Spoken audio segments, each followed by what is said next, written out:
If you find yourself in federal court and you plead guilty to a crime or you take the case to trial and lose, you will then come before a federal district judge for sentencing. Before imposing a sentence, the judge must consult what's called 3553A factors. There's a number of them. If you receive any sort of custodial time, meaning prison time, that period will then be followed by what's called supervised release. Now, the supervised release is the period of time when you're out of custody, but the probation department continues to monitor you to make sure you don't commit new crimes and that you do well in the community. Now, in this video, we're going to focus on what happens if you violate that supervised release. And more importantly, the items and factors that the judge should not be looking at if he decides to revoke your supervised release.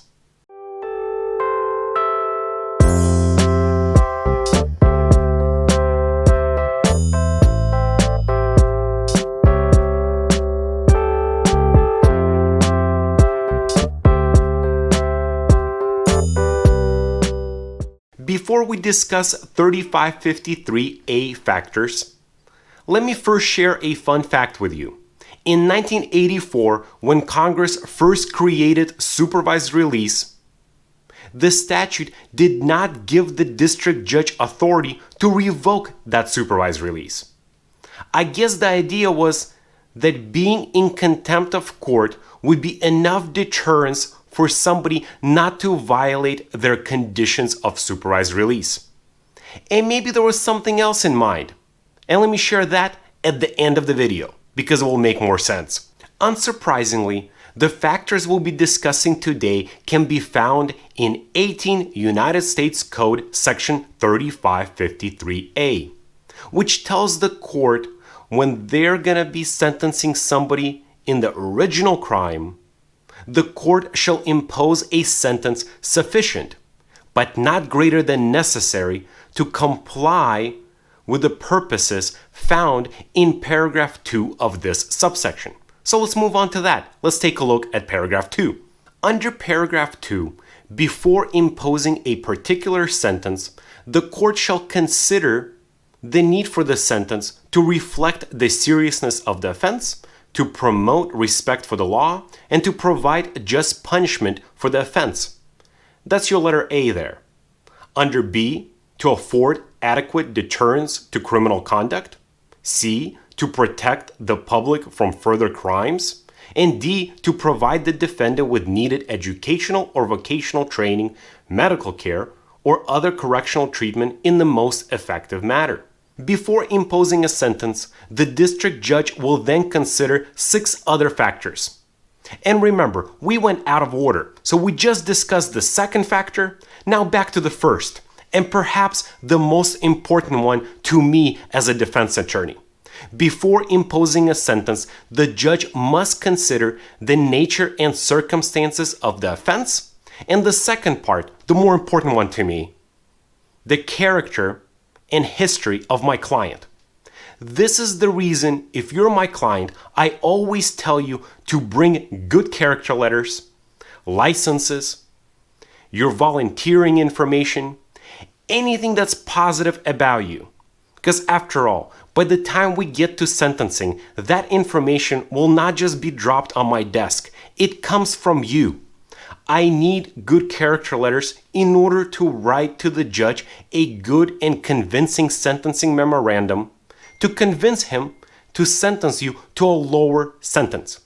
The court will then consider 5 additional factors: the kind of sentences that are available for that particular offense, the sentencing range called for by the sentencing guidelines for that particular crime, any sort of policy statements written by the Sentencing Commission, the need for similarly situated defendants committing similar crimes to be sentenced to similar periods of time in prison or similar sentences in general, which means that the sentencing judge must look at other sentences in his district and others.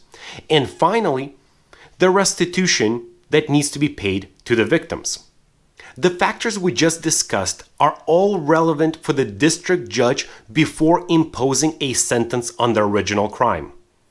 But remember, the video began with us discussing supervised release. What are the factors that are needed in order to impose or revoke supervised release?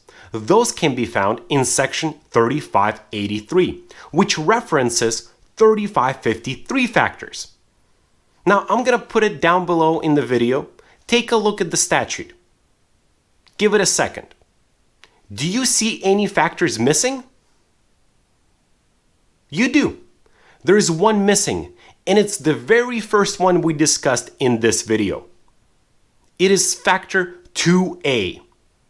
Before imposing a sentence, the district judge must look at the seriousness of the offense, promote respect for the law, and to provide just punishment. Why is that factor missing from 3583? Well, because supervised release was never about punishment. It's about rehabilitation and putting the person back into the community. Which also brings me to the second reason why in 1984, Congress did not even provide authority to the district judge to revoke supervised release. Because after all, supervised release is all about helping the defendant, helping my client, not punishing him. It is the sentence in custody that's there to punish somebody. Supervised release is all about rehabilitation. If you enjoyed this video, please click like, subscribe, hit that bell notification button so next time I post, you'll be first to know. And if you find yourself in federal court, give me a call because I can help.